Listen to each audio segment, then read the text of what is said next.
morning. A person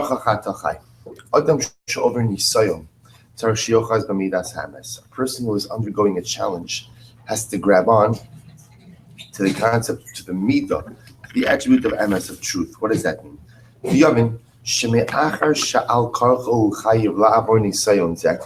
So remember, after we spoke about this yesterday, after a person realizes that, sometimes in life I realize that I have to face circumstances that are not of my choosing.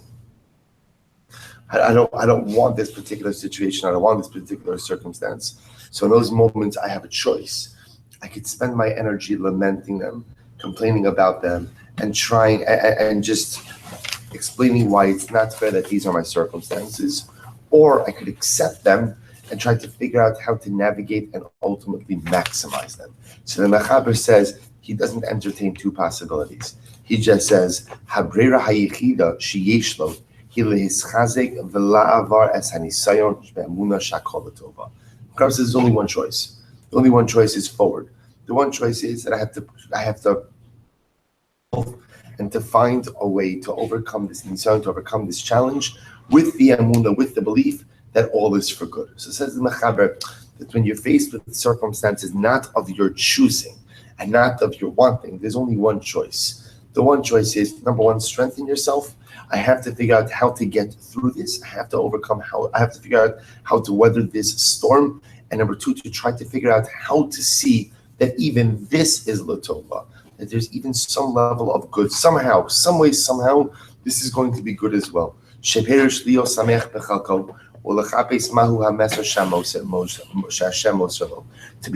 bechalko, ultimately, again, what we mentioned this yesterday, often we understand this concept of samech bechalko to refer to money.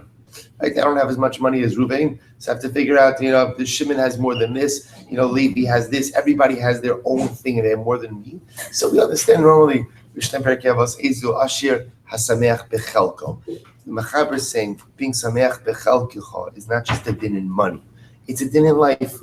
We'll say, sometimes I could have more money than someone, but I look at someone else and I see their life seems so tranquil, and their life seems so easy. I will say, it's like, you ever have one of those days where you drive? I think you mentioned this before. You drive by, you see the guy, you see the landscaper cutting the grass, and he's sitting on his tractor mower. He's got his iPod in. He's just zigzagging back and forth. And, that's pretty much what he's got going on that day. He's just going to sit on the mower and just say to himself, you know what? I'm pretty sure I would take that. Whenever it pays, if that's what you have to wake up in the morning and do, and that's pretty much a day you're going to sit outside. Okay, some days it's a little hotter, some days it's a little cooler. But so that's what you're doing. Seems pretty good. Seems very, very tempting certain days. The idea in life, I must say, is to be samech bechalko. The idea is to recognize that my nisyonos, my challenges are mine. They're my challenges, right? My difficulties are my difficulties. Meaning, at the end of the day, this chilek that HaKadosh Baruch Hu has given me is the chilek that I need. These are the nisyonos that are necessary for me. They're important for me. They are pivotal in my own self-actualization. Furthermore, these nisyonos, these difficulties that I have, embedded within them are messages that HaKadosh Baruch Hu is conveying to me in order to allow me to lead a more impactful life. Even if I don't come to understand the message, I have to accept it all with love. And I have to rejoice in my portion.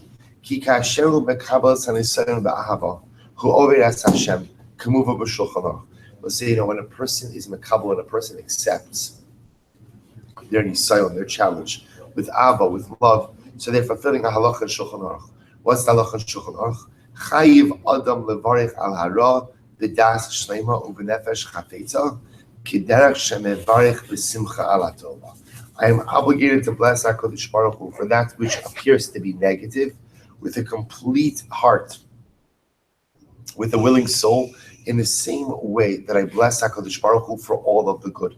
Ki hara lo'ovdei Hashem hi simchasam v'tovasam. Because even the negative challenges, ultimately, again, that occur for Ovdei Hashem, that is the source of their simcha, the source of their tov. Page Tzadikei. Kevod shemekabel mi'ava ma shegazra lo Hashem nimtza shevekabalas ra'azu Who obeyed as Hashem she simchalos. So we'll say so Shulchan Aruch Mamish Paskins that I have to figure out a way to bless HaKadosh Baruch Hu even for the challenging things in life, even for the quote-unquote negative things in life, recognizing that at the end of the day, these things are absolutely necessary for my own self-actualization. That recognizing ultimately, again, that I have to find the simcha even in that which is challenging because it comes from HaKadosh Baruch Hu. And when I do that, that is a form of Avodas Hashem. Ki hara, see, this is the formulation itself is interesting. Ki hara la'ovdei Hashem hi simchasam b'tavasam. What a strange formulation. Because that which is negative or difficult for those who serve HaKadosh Baruch Hu, this indeed is their simcha, this is their happiness, this is their tova, this is their good. Which I will say, if you think about it, is a very strange formulation. Right? What the Shulchan Aruch is saying, I will say, is at the end of the day, the true Oved Hashem recognizes that everything that HaKadosh Baruch Hu gives him, all of his circumstances are l'tova, are for good. Why are they for good? Because if they come from God, it means that some way, somehow, they're necessary for my self-actualization, they're necessary for my growth, they're necessary for my personal development. So as such, even though it may hurt, and even though it may be challenging, and even though it may be difficult, my only choice is to accept it bi'ahava, to accept it with love, with emunah that somehow it's for good, and to figure out how to summon the strength to make it through. Zeo klal b'chayim. It was a page tzaddik case, third line down. This is a klal. This is a general principle in life. Yeshnam dvarim sha'adam chayiv la'avar yirtzo lo yirtzo. We'll say it's very profound. There are things in life that you have to go through, whether you want them or not. Yirtzo lo yirtzo. Ve'in be'efsharuso livroach mehem. We'll say there are things in life that you cannot run from. V'chol b'chiraso hirak ketzad ya'avor es hanisyon. So we'll say this to me is one of the most profound lines. There are things in life that are inescapable. There are realities in life that I'm going to have to contend with, whether I want to or not. There are circumstances, there are situations, I will say, that I'm going to have to live through, whether I want them or not. My only bechira. So therefore, again, I don't have a choice whether or not to endure this circumstance. I don't have a choice whether or not to deal with this nisayon. What is my choice? B'chol b'chiraso. Hirak ketzad ya'avor es hanisyonos. I will say, my only choice is how. How am I going to weather the storm? How am I going to deal with the nisyonos? How am I going to deal with this particular life challenge? That's my bechira. That's my choice. Now, whether or not I have them, that's not my choice. Whether or not, no, thank you. I appreciate you offering me these nisyonos. I'm going to pass on these. Why don't you show me what's in category B? Right? That choice I don't have. Right? That option I don't have. The only bechira I do have is to figure out how am I going to go get through these particular circumstances. He goes on, Im ya'avor osam be'emunah shakol tova. So if I'm able to make it through these nisyonos with the emunah, that I call it tova, with the belief that I can do this because some way, somehow, this is all for good. Ashrav va'ashrei chelko. And praiseworthy is the individual, and praiseworthy is his portion. Ube'emes yira eich hakol mishapech lo l'tova. And once a person will begin to realize how everything ultimately, again, turns out for the good.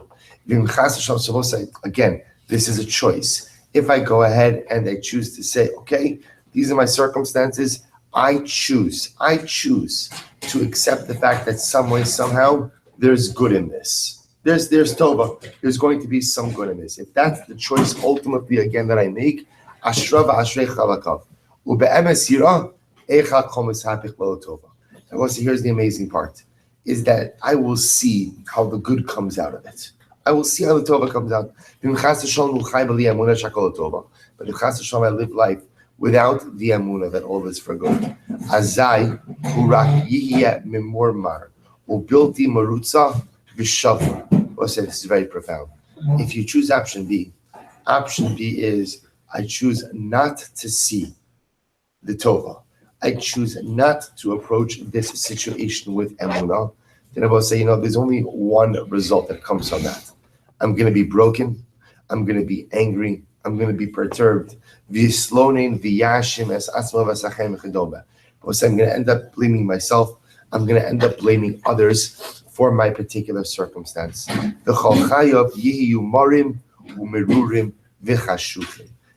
it's very strong wording. My entire life is going to be bitter, embittered, and dark.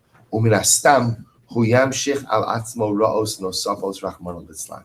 I will say, unfortunately, a person like that invites even more difficulty, more suffering, more challenges upon themselves. This is a very profound yisod.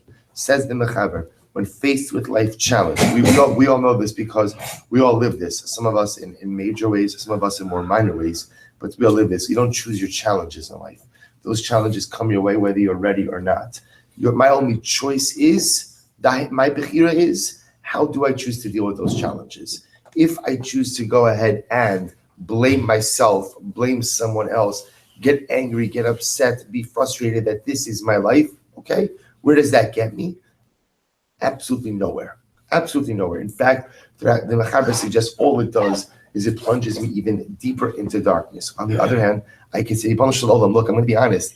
I can't say that I'm happy with these circumstances. I can't say that I would have chosen these circumstances. We'll say that's at a much higher level. But I recognize these are my circumstances. I'm mekabel them because I recognize that some way, somehow, I mekabel them with emunah, with ava, because I recognize that some way, somehow, this is my chelik, this is my portion, and therefore, if you're giving me this portion, that means you've deemed that these circumstances are necessary for me. Let's just go a little bit weiter. V'da she'yisurim hayechidim ba'olam hein kishenoflim min emunah. That's a very profound statement. And know that the singular worst suffering in this world comes about when a person loses their emunah. Kamuva da shekominei tsar v'chol yisrael inam rak mechisar hadas ki mish yesh lo das ve'yodeh shakol b'hashgacha me'Hashem yisbarach ein lo shum yisurin ve'eno margish shum tsar.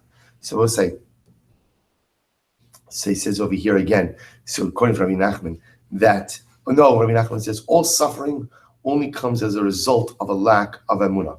Because when a person ultimately, again, knows that everything comes from HaKadosh Baruch Hu, so he has no yisurin, he has no pain. What does the Rebbe mean? It's not true. Not true, meaning there are plenty of people who have incredible emunah, have plenty of pain. If you notice, his lashon over here is very important. He says, Eino margish shum tsar. The tsar is there, right? Suffering is suffering, challenge is challenge. Everybody contends with it in some way or another. The difference is that when a person is a Bal Emunah, when a person believes that all comes from HaKadosh Baruch Hu and I call it Tova, everything is for good, and everything HaKadosh Baruch Hu does for me is necessary for me. It's not that a person doesn't undergo suffering. It's that a person doesn't feel the pain in the same acute fashion. When a person doesn't possess the Emunah, every single difficulty, every single setback, big or small, is like horrific. It's horrible. That's why you see some people in life, they walk around and they act like the sky is always falling. The sky is always falling. We'll say that's a lack of emunah. The sky is always falling means so a person who has emunah, still there's challenge, still there's difficulty, of course. But lamaisa, I'm able to take it in stride because I recognize that it's from HaKadosh Baruch Hu and it's necessary for me. Kol zman she'adam machzik be'emunah shakol latova, u'model Hashem al hakol, kamal advarim she'enam tovim, simcha gedola shafa'as b'socho, va'usher pnimi mimale oso, v'hakol yishapech latova. So we'll say this is very profound. We'll stop over here. Mechaber says that a person ultimately who lives life, bless you, with the reality that I call it over, that all is for good, and he gives thanks to HaKadosh Baruch Hu for everything, even for the things that are not so great. We'll say, listen to this line: Simcha gidolo shofa'as b'socho. A great simcha flows through him. Va'usher pnimi memali also, and there's an inner wealth that fills him. Va'kol yishapech l'tova.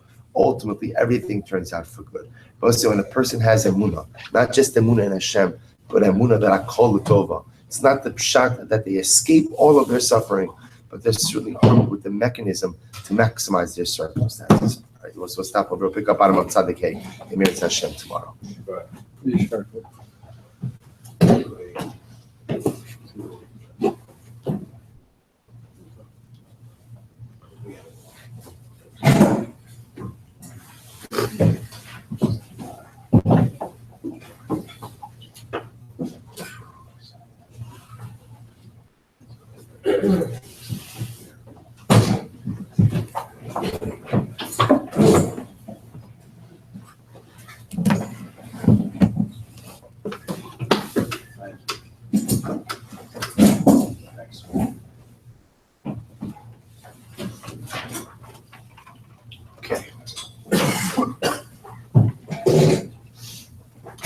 All right, we'll say good morning. We have a beautiful, beautiful Gemara ahead of us today. We are up to today's daf is Kuf Nun Aleph 151. We are picking up Kuf Nun on page 150b. 4 lines up from the bottom. Start. So let's remember again, Gemara was discussing the case if a person goes ahead and says, Nechasai leploni, right? My property should go to Ploni. So the Shaila said the Gemara was trying to figure out, not Shaila, but the Gemara was trying to discuss what's included in that statement of Nechasai. What items does that include? So the Gemara says 4 lines up from the bottom, Kuf Nun 150b, Shtara Ikri Nechasi. We'll say a star is called property. There are 2 different types of shtaros. What are the 2 different types of shtaros? Amar zochu b'sadeh. So we'll say if I say to witnesses, go ahead and acquire this field on behalf of Ruvain and also write for him a document. So I'm telling the witnesses to be makabel kinyan to acquire the field on behalf of Ruvain, and then I'm telling them to write a shtar as well. So what's the halacha? Chozer b'shtar and a chozer b'sadeh. So they have the right to go ahead. I have the right, to go ahead and recant or retract on giving the shtar, but not on the field. In other words, we'll say once the eidim have been makabel kinyan on the field, so the field belongs to Reuven. The difference is that the shtar, the document itself, is just a shtar raya. It's a document of proof. And therefore, I choose to tell the witnesses, I don't want you to write the shtar. I have the ability to do so.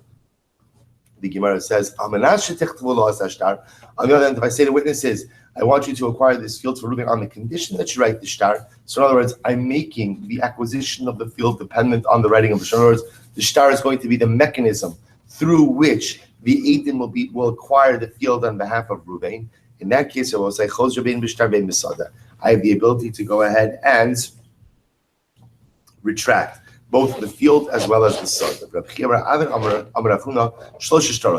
are in fact 3 cases of shtar. What are the 3 cases of shtar? Trey, honey damas. Those are the 2 cases that we just mentioned before.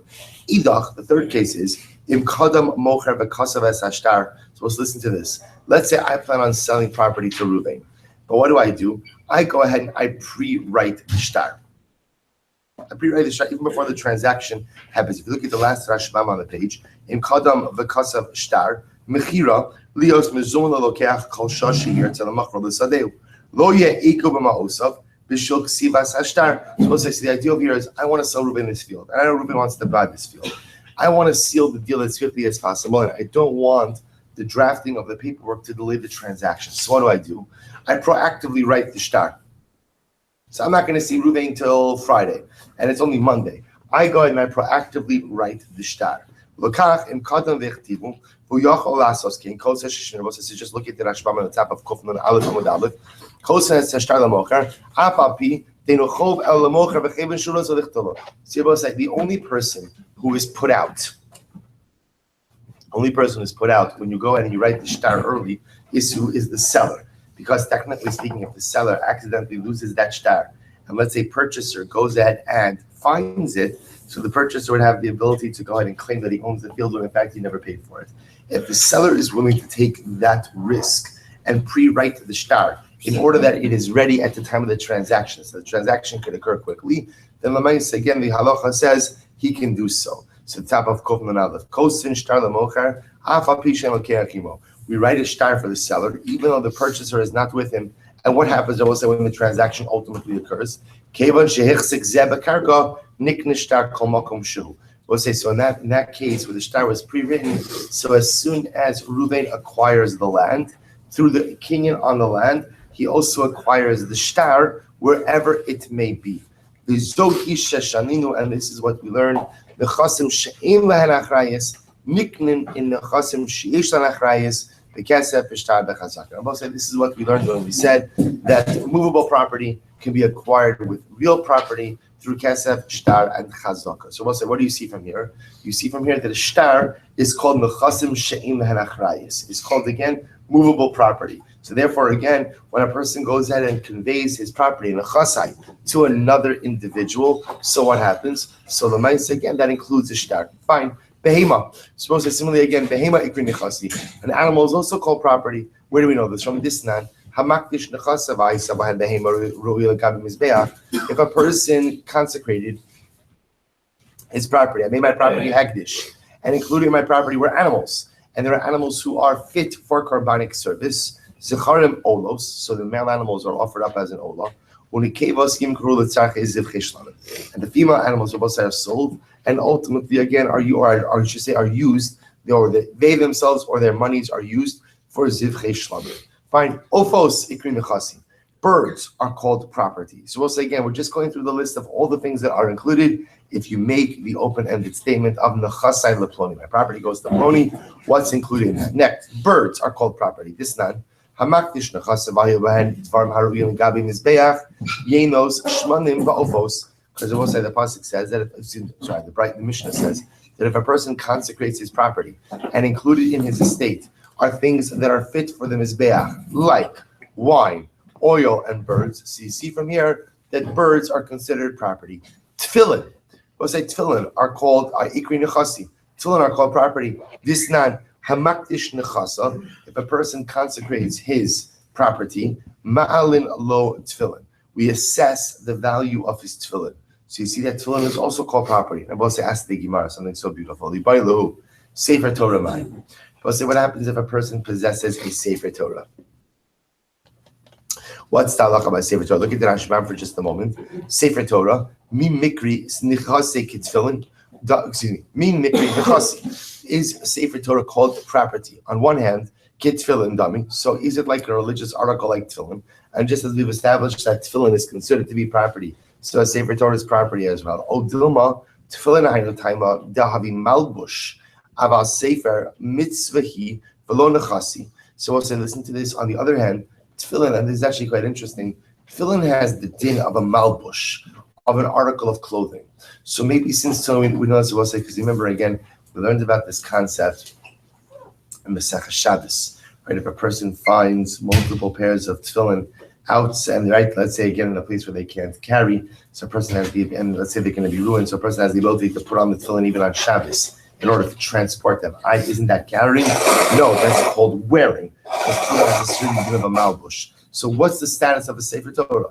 Is it like tefillin is as a religious article, or maybe tefillin is different because at the end of the day, tefillin still has a quasi din of a malbush, of an article of clothing, whereas the Sefer Torah does not. To which the Gemara says, "Kivan delo mizdavin the asr lezabune lav nechasi." Well, I would say the following. Well, since on one hand we'll say you are not allowed to sell a Sefer Torah, and we'll say we learned this. Remember again, Maseches Megillah, the Gemara there discusses all of the halachos of selling religious articles. So generally, the halacha is you're allowed to sell a religious article of what? If you're going to use the proceeds to buy something of a higher sanctity. So I could go ahead and sell chumashim if I'm going to go ahead and buy a Sefer Torah. But generally, the halacha is you cannot sell a Sefer Torah. So do we say kivan? So I'm sorry. Oh no, kivan is that. I'm sorry. So on one hand, kivan delom is dabin. Kivan delom is dabin. The asur lezabun elav nechasi. On one hand, I would say since it can't be sold, that shows that it's not my property. On the other hand, oh dilma kivan dem is dabin lilmo Torah v'lisa isha nechasafu. But on the other hand, there is a license to sell a Sefer Torah when if a person needs to go ahead and learn, and I need the tuition, right? I need to go ahead, I need to be able to go to the yeshiva to learn. I could sell the Torah, use the proceeds to learn. Or a person needs to get married and they don't have the funds to be able to make the chasana. A person could sell a Sefer Torah ultimately for that purpose. So in that respect, I can sell a Sefer Torah for certain of my own personal needs.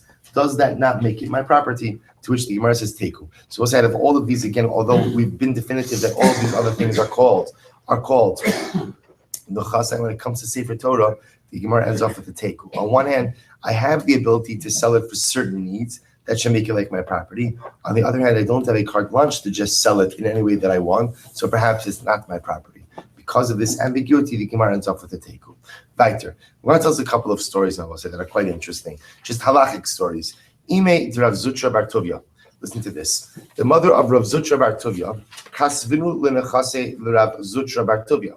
So I'll say, so the mother of Rav Zutra wrote her property. This sounds like a matmas shchimera. We'll see it in just a moment.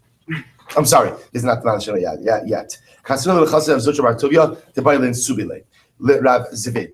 So I'll say, so the mother of Rav Zutra the mother of Rav Zutra was getting married. She was marrying Rav Zavid. And remember, like we saw yesterday, she did not want her new husband to have any rights in her property. So what does she do? She goes ahead and she gifts the property over to her son. Now, again, in her mind, the understanding is what? I'm gifting this to you in order that you can go, in order that my new husband, has no rights in this property. But should for some reason the marriage fail, then what? I want my property back. So what happens? In Siba, so sure enough, she got married to Rav Zavid, the Gersha, and they got divorced. We'll say first wide line. So what happens? We'll say so she comes back to her son Rav Zutra for the property, and apparently Rav Zutra says, "No, you gave it to me as a gift, and I don't have to give it back to you." So we'll say they brought the Psak Halacha before Rabbi Bar Abaye. So what happens? So the Gemara says the following.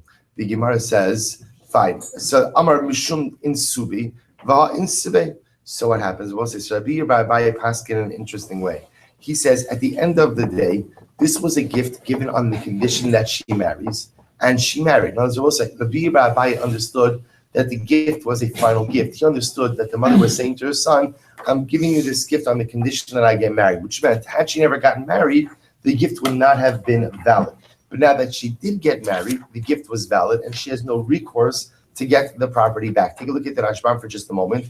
Vaha inseve v'ifsida dekana b'na v'lo ahani gilui daita el lahachi shilu lo haisen nisis rav zavid lo tiskaim hamatana aval hasha de insevon eskamatas. What Rabbi Bar Abaye literally says, we view this as a gift al tanai, but a different kind of tanai. The tanai is, I'm giving you this gift on the condition that I get married. Once I get married, the gift is final. What are you talking about?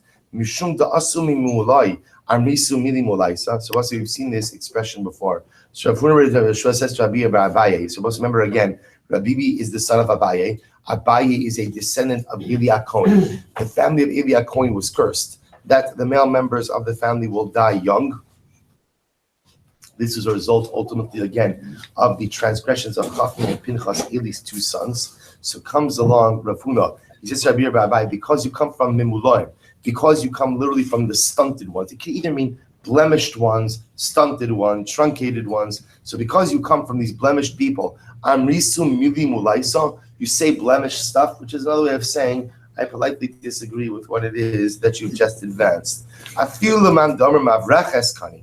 So also because remember, even the one who says that mavraches is the case of where a wife is getting married, a woman is getting married, she does not want her new husband to have any rights in her assets, and so she goes ahead and gives it over to her children. Similar according to the man says that mavraches is kani, hani mili hecha de lo gal yadaita, aval hacha gal yadaita timishum in subihu, vaha inseba v'girsha. So it comes along in front of Rabbi Yeshua, says Rabbi Abaye, what are you talking about? In this case, it's clear that the mother of Rav Zutra was clearly only giving this property to her son. Why? In order to create a shelter so that ultimately her new husband should not have any rights in the property. So there's what we call a gilui das, a clear expression of intent. And I would say wherever there is a clear expression of intent, then what? Then ultimately, again, that becomes the tanai. The tanai was not, I'm giving you my property on the condition that I get married. And once I get married, the property is yours. It's clear that the gilui das, the expression of intent of us, was what? I don't want my new husband to have rights in the property. Therefore, I'm gifting you this property for the duration of my marriage. But it is understood that should the marriage dissolve, then what? Then ultimately the gift is canceled and the property returns back to the mother of Rav Zutra. So the Gemara goes weiter. Another story. Just by the way, if you take a quick look at the Rashbam, Mimuloi, the Rashbam writes over here, Da Abaye Aviv, the Mishpachas Beis Eli. So remember again, Abaye, the father of Rav Bibi, was from the family of Eli HaKohen. Kidarminon Abaye v'ran Mishpachas Beis Eli Kasu. V'zev Shem Mekoman B'Bereishis Rabba. Remeir Azal Lememala Ra'a Osan Shein Shchori Rosh. So we'll say, so some say that Mulai is actually the name of their birthplace. That was the name of the actual place. Milu Mulai, so the Rashbam says, Ba'ali Mumin Shein Bahen Mamish. We'll say, so again, the Rashbam then seems to change course a little bit. Either it's a play on words, the name of the place, or the Rashbam ultimately says that ultimately Mishum Da'asi Mimulai could either mean the name of the place that they came from, or it could be an expression of being blemished. Because you come from blemished people, do not say blemished things. So bottom line, Abba say what we get out of this story is that Lamaisa, Rav Huna Beit Rav Yoshua disagreed with Rav Bibi, and Paskin that the mother of Rav Zutra got back her property that she gifted to her son before she got married to her second husband, and upon the dissolution of that second marriage through divorce, the property goes back to the mother. Next case, Ime Drayim Bar Chama. Again, now Bepashtos, this is a case ultimately again this is going to be a case of Shchimira. So what happens? The mother of Rai Bar Chama in the evening, Kasvinu limechas Rai Bar Chama. So we'll say in the evening, Rai Bar Chama went to visit his mother, and she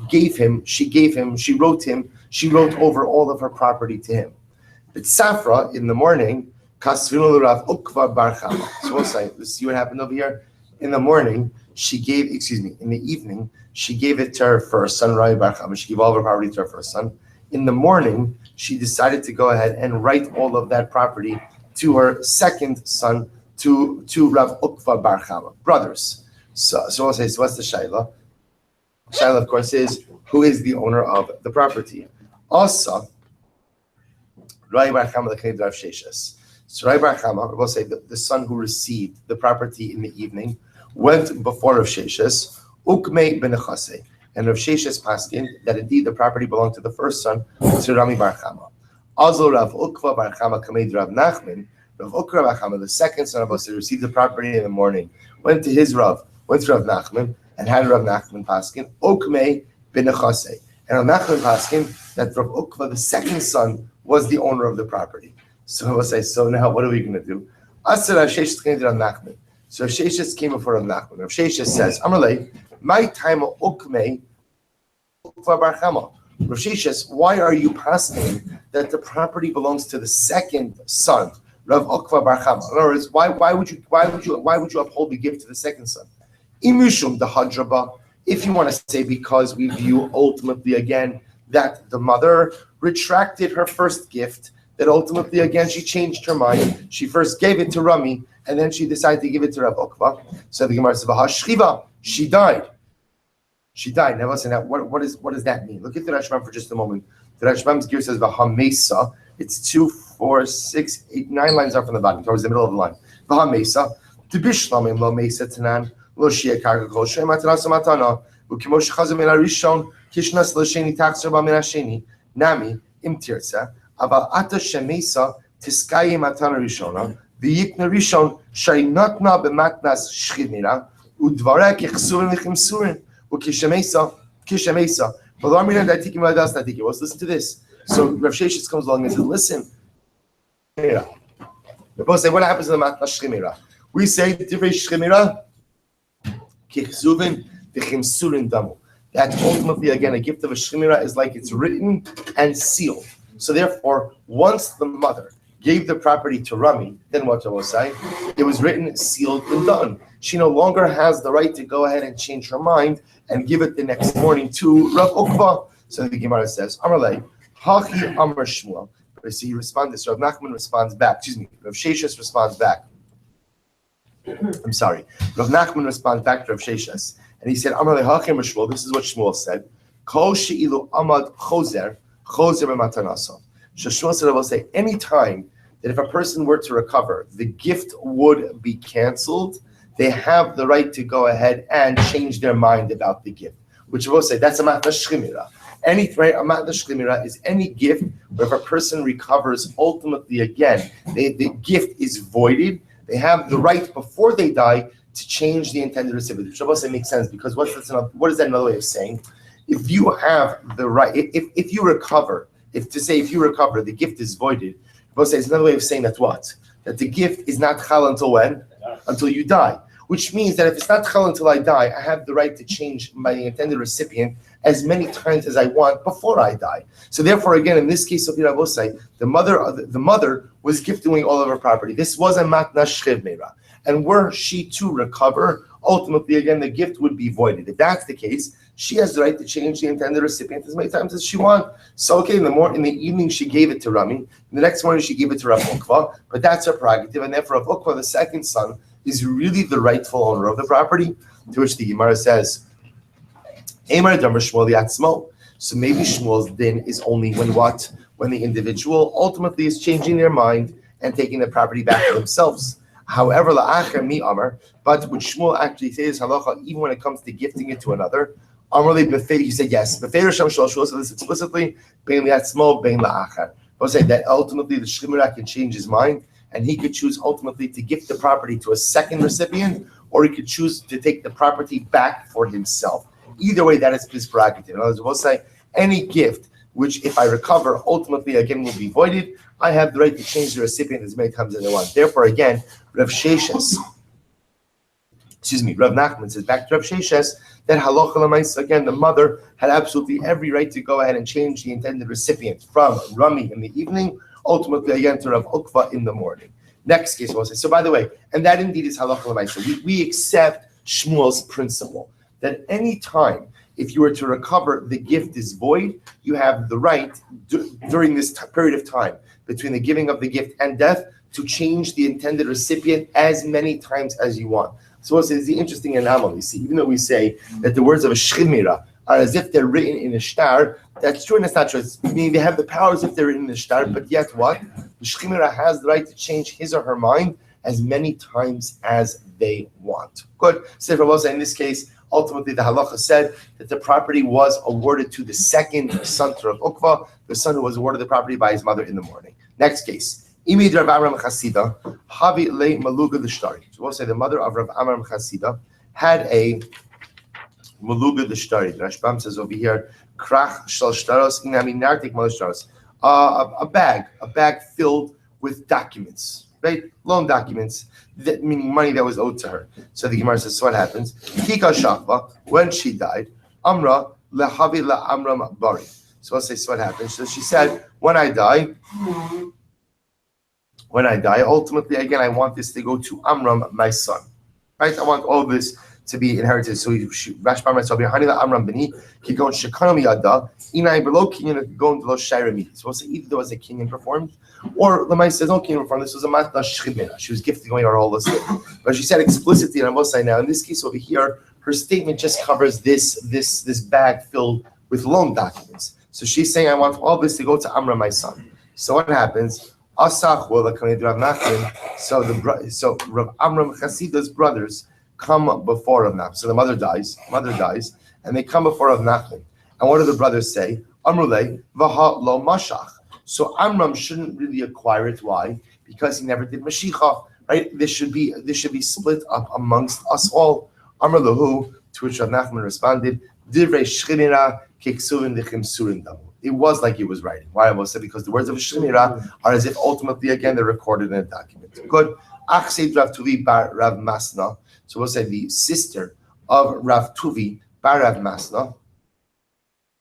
Kasvinu lenachas Rav Tuvi bar Rav Masna b'tzafra. So I'll say so what happens. So the sister of Rav Tuvi bar Masna was dying, and she wrote all of her property to her brother Rav Tuvi. And now this happened in the morning. Lepanya in the evening. Asar of Achtaboy bar Masna. So we'll say she has another brother. So remember, sister's dying. She writes her property to her brother Rav Tuvi. Rav Tuvi and this sister have another brother, a man by the name of Rav Achtaboy. So in that evening, Rav Achtaboy comes to visit his sister, Bachala. He begins to cry to her. And what does he say? Amar la hashta amri mar tzura me'abanan umar lav tzura me'abanan. So he says to his sister, if you leave all of the property to Rav Mari, if you leave all the property Rav Tuvi, you leave all the property to Rav Tuvi, and you leave nothing to me, then what? Everyone's going to say that you left it to Rav Tuvi because he was a great Talmid Chacham, and the fact that I got nothing indicates that what? That I'm nothing. I'm not a Talmid Chacham. So what happens? So the Gemara says, Kasvinu nihile. So the sister changed her mind, and she wrote the entire estate to Rav Achtaboy. Right, so in the evening, or I should say in the morning, ultimately again, Rav Tuvi was the inheritor of the estate. Comes evening, the sister changed her mind and ultimately gives it to Rav Achtaboy. So we'll say, so now she dies. The shaila is what? Who is the owner of the estate? So they came up for Rav Nachman. Amar lei, haki amar Shmuel. This is what Shmuel said. Kol she'ilu amad chozer Choser matanasa. So we'll say again, just an illustration of the same principle. Shmuel said, any gift, we'll say, where if the person recovers, the gift is voided, that means the gift is not chal until the death of the person, which means they have the right to change the intended recipient as many times as they want. Therefore, again, Rav Tuvi, I'm sorry, but ultimately, Rav Achtabai is the owner of the estate. Achse Rav Dimi Bar Yosef. Well, that case is also interesting, by the way, because it's an interesting case of where you actively have a second party lobbying for the transfer of the assets to them, right? In other words, the second party influencing the grantor ultimately to gift it to them. But again, assuming that we could establish that the grantor had proper capacity, they have the right to change the intended recipient however they want. Achse Rav Dimi Bar Yosef. Let's listen to this. The sister of Rav Dimi Bar Yosef, Havale Piskasa de Paradisa, had a small orchard. Called Imas Tavachalsha. And I will say that every time she became sick, so she apparently she wasn't married, didn't have children. So what happens? Every time she became sick, she went ahead and she would convey ownership of this property to her brother Rav Dimi. Supposed to listen to this. So the Gemara said, "V'chi kaimus hava hadraba." But yeah, so we'll say, so apparently, again, I know what the mitzvah is over here. I don't know if she was one of those people who was always dying. And therefore, again, because whenever mamish, like this is the end, this is it, so she would convey ownership of the property to her brother. Or maybe Nebuch, she was just a very sickly lady. Whatever the mitzvah is, every single time she thought she was at death's door, she would convey the property to Rav Dimi. But then ultimately, again, when she would recover, she would take it back from him. So we'll say, so watch this. Zimna chada chalsha. So we'll say, so apparently what used to happen was she would watch this. Zimna chada. So one time chalsha, she became once again very ill. Very ill. Look at the Rashbam for just no. Actually, no, we have to look. Zimna chada chalsha. One time she became very ill. Shal chale ta kani. So she sent for her brother of Dimi, right? Rav Dimi. She sent for her brother Rav Dimi. She said, "Come to me and acquire my property." Shalach lo ba'ina. He said, "No, I'm tired of this already. I'm not coming again." So shalchale ta kani kol hecha debois. So listen to this. So she sent to him. Look at this lashon. Ta kani, come and acquire kol hecha debois in any way that you want. Now look at the Rashba for just a moment. Ta v'kani kol hecha debois ba'ata elai. Ukne asada bekinyan gomer bechol inyan shetirza shelo ucha lachzar. So he's frustrated. I will say, now why exactly this would cause him frustration is not immediately clear. It could be that what happens, sounds like what happens here, is even though again she didn't need him to come to her to make a matna shchidnira, she was always summoning him to her bedside, right, for her last will and request. And then what happens? So she summons him. She takes back the property. So I'm not coming. I'm tired of this already. So she says, here's the deal. If you come now, I will give you the property in an irrevocable fashion. Or as part of his frustration is, he's coming, he's getting the property, she recovers, she takes back the property. It's a waste of my time. So she says to him, if you come now, I will let you acquire the property in a way that creates an irrevocable gift. Come and acquire Pekinyan Gomer, Bechol Inyan Shetir Shel Uchal Achzar. So if you come now, this is the last time we'll deal with this property. I'm going to give it to you, and it's yours forever. So we'll say, so what happens? So Azal, so Rav Dimi shows up. Shaira Vikanu Mina. So what happens, we'll say? So ultimately, again, he said, okay, here's what I want you to do. Do you have other estate? Do you have other property in your estate? She said yes. He said, fine, I want you to withhold something for yourself and just give me this particular orchard. I will say, so what does that do? Matna shchimira is defined as what? When someone gives you their entire estate. If the shchimira retains something for themselves, then the status of what they give away is a status of what? Just a regular bona fide matana. So he says to her, keep something for yourself. Give me the paradise, Shalom al Yisrael. Now I own the orchard. Take a look at the Rashba for just a moment. Azul asa v'shayir v'kanumine loratz lekabel kol asada elashir la'atzman ma'at davle matana miktas va'ayidei kinyan dekimla kamad. Fine. So says the Gemara. So what happens? Sure enough, Baruch Hashem ki kaima. She recovers. Now what happens again after like the 75th miraculous recovery? Hadraba. She wants the orchard back. So I'll say, so watch this. Asai lekamid Rav Nachman. So they brought. So obviously, Rav Dimi is saying no. Remember, we went through this. You told me I could acquire the property no matter what. We did a proper kinyan.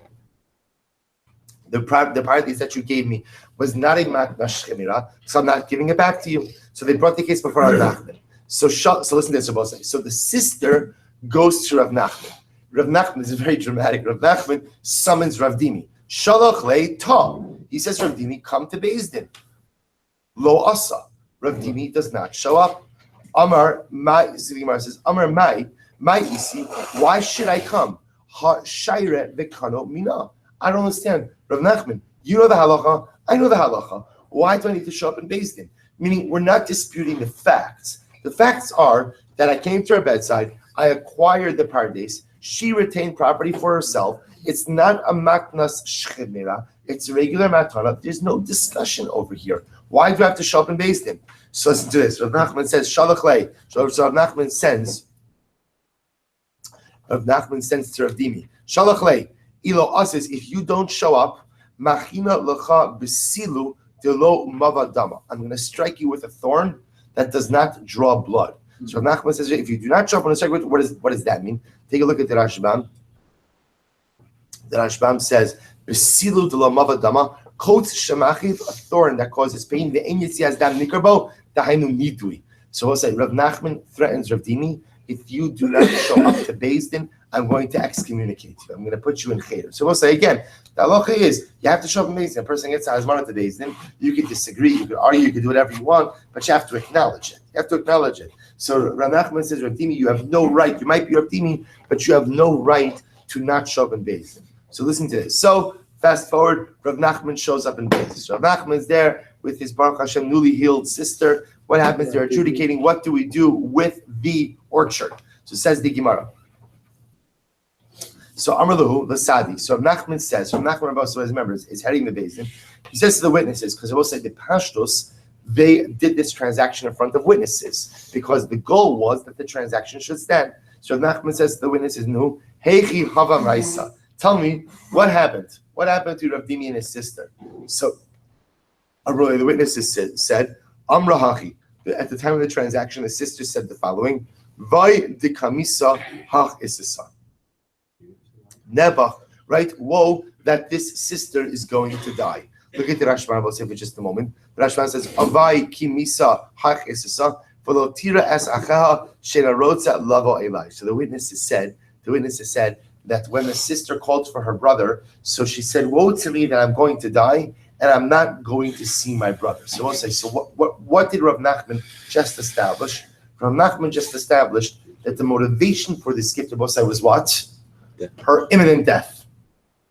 Her imminent death. So that's why she's sending for her brother. I'm going to die. My brother hasn't even come to see me. So we see the motivation for this entire transaction was her death.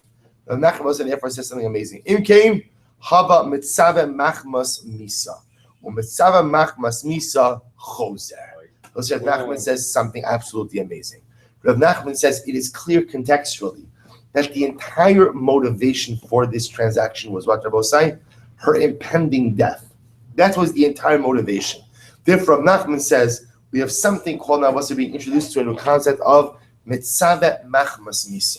So mitzave machmas misa means when it is clear from the context, and this most we're going to have to actually be articulated, that a person is only gifting their property away because they think they are going to die, even though they are not conforming to a typical matnas shchemera, which is where a person is divesting themselves of all of their property, but it's clear that they're giving away their property because they think they're going to die.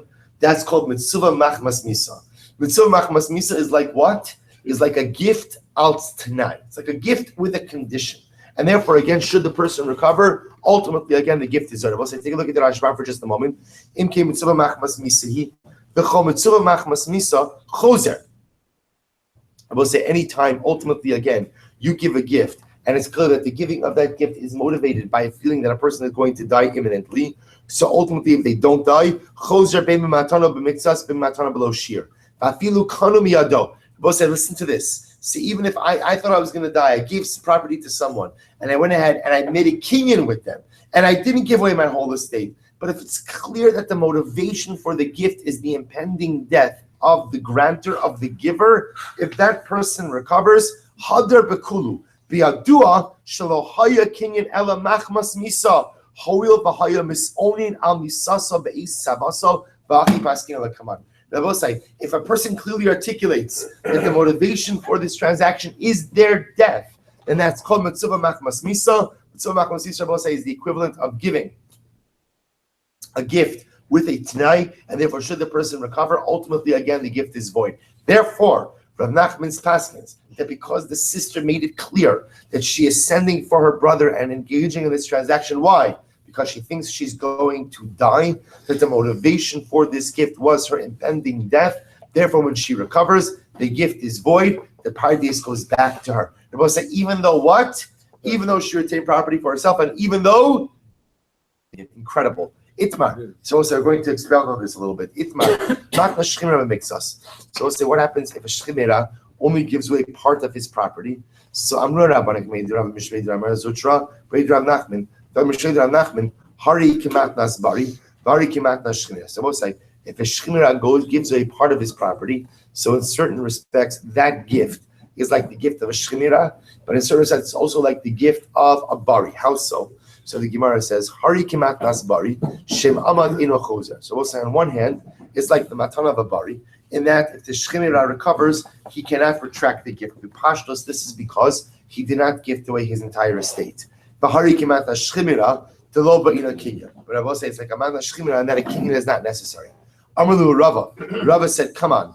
Lava mina lachu, lo titlu buki sriki Rav Nachman. Have I not told you many times not to hang empty jugs on Rav Nachman, which I will say apparently is like a Talmudic shtach. It's like another way of saying like empty jugs means you're saying stuff with absolutely no content.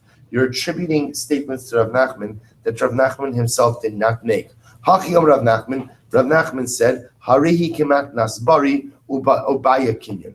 I will say Rav Nachman said that anytime a shchimera just goes out and conveys partial property, that is like a matnas bari, and in order for that gift to be binding, ultimately again you would have to do makabel kinyan. So Rav raised the question to Rav Nachman, Shir karka kol shu matanasa kayemes. Yet Rav we learned that what? That if a person goes ahead, shchimera retains some property for himself, then what's the halacha? Shir karka kol shu matanasa kayemes. Also remember, what does matanasa kayemes mean? Matanasa kayemes means that even if the person does not die, the gift still stands. In other words, also when shchimera conveys property, but retains some property for himself, it is no longer categorized as a matnas shchimera. Rather, it's categorized as a regular matana, which means it's an unconditional gift, which means that even if the shchimera recovers, the matana still stands. Are we not talking about a case of where there was no Kabbalah's kinyan? To which the Gemara says, "Lo, the kanomine." No, there was Kabbalah's kinyan. Iachi ema seifa lo shir karka kol shul. But yet then look at the Seifa. When the Seifa says that the Shchimera did not retain any property for himself, the Matana is not Kayim. And if there was Kabbalah's Kinyan, Amai Ein Matanasa Kayemes, then why isn't the Matana Kayim if there was a real Kabbalah's Kinyan? Let's get ready for this. This is what Shmuel said. Shchimera, Shekasav Kol Nechasav La'achirim. It was like a Shmuel Paskins the following. That when the Shchimera gives away all of his property to others, Afa Pi Shekano Miyado. It was like even if they did a kinyan. So let's say, well, say in this case, Shchimera is inviting the people to his bedside. He says, listen, I'm giving you my property. And let's do Kabbalah's kinyan. I want to do a kinyan with you. Nevertheless, the gift is void. Why? Because it is understood that the only reason that Shchimera is giving his property is why? Is because he thinks he's about to die. So we'll say, you see the incredible novelty? See, we only thought that a matan of a Shchimera perhaps is cancelable or is voidable when the Shchimera recovers and there was no Kabbalah's kinyan.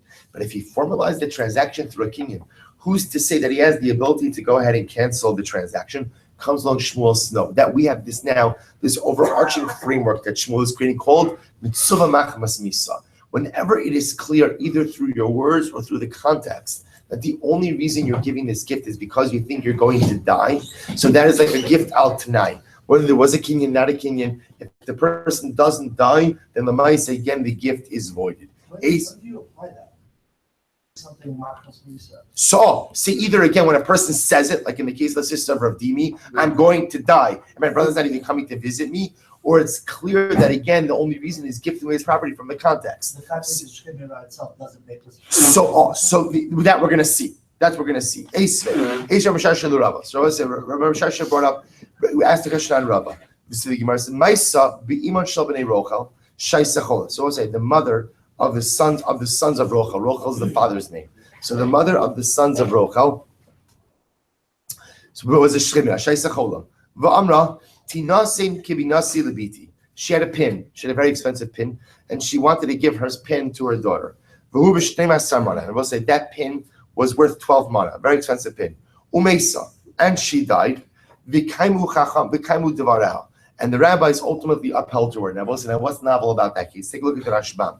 The Rashbam says, "V'kaimu chacham mes devareha." It's about 6 lines up from the bottom. Afapi de matnas b'miktas matnas b'miktas below kinyan habi timidiktani devarah kayam mishad below kinyan hu. Let's listen to this. This was a case where she was a shchimera.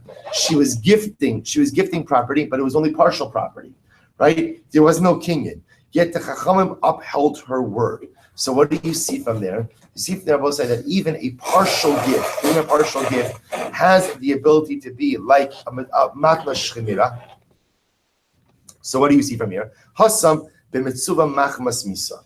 They both say the difference in that case. They both say is that is a case of mitzuva machmas misa. They say that is clear where a person is giving the gift ultimately again because of their impending death. Look at the Rashbam. B'mitzuva machmas misa she'eskira d'midaigos misahi mechalekes. So both say listen to this. The way the Rashbam explains mitzuva machmas misa, both say is that a person explicitly says that they're giving the gift because they're about to die. So we seem to now have 2 different categories. A classic matna shchimera is where a person doesn't have to mention death. It's clear, as David just mentioned before, from the fact that they are a shchivmera, that is a matna shchimera. So if a person is on their deathbed and they're giving away their estate, that's called a matna shchimera, even if they don't mention death once. Then there's another category. The other category is mitzuva machmas misa. So machmas misa, where a person explicitly articulates that the reason they're giving this gift is why? Because they are about to die. So both say mitzuva machmas misa works even on partial property transfers. So even if I'm not conveying my entire estate, just part of an estate, if I articulate that I'm giving it away because I'm dying, then that has a status also of a matna shchimera. Look at the Rashbam once more. She's saying I'm giving this away because I'm about to die. The mitzuva machmas misa lo by kinyan. Heicha demes ben ikashir ben lechashir v'hakabaskin. I will say now the novelty over here is the following. And with this, we'll have to stop over here. But we know that the novelty of matna shchimera, I will say, is what? What's the novelty of matna shchimera? That is kichsuvin v'chimsurin damu. Right? That it's as if it's recorded in the Shas, as if there was a kinyan. But matna shchimera only applies to what they're both saying. Only applies to what? When you're giving away everything. The Gemara now is introducing us to a new concept called mitzuva machmas misa. That when you explicitly articulate that you're giving away property because you are about to die, so even though you're only giving away some property but not other property, that conveyance becomes like a matna shchimera and is effective even without a kinyan, but even though you are still retaining property for yourself. This is going to be called a mitzuva machmas misa. We'll stop over. We'll pick up in Session with this category tomorrow. So you have to express it? I thought it's you have to express it. Context is only by shchimera. By mitzuva machmas misa, which is a partial, correct. If you want mitzuva machmas misa, meaning a partial conveyance, that is the power of a matna shchimera, it has to be an explicit articulation.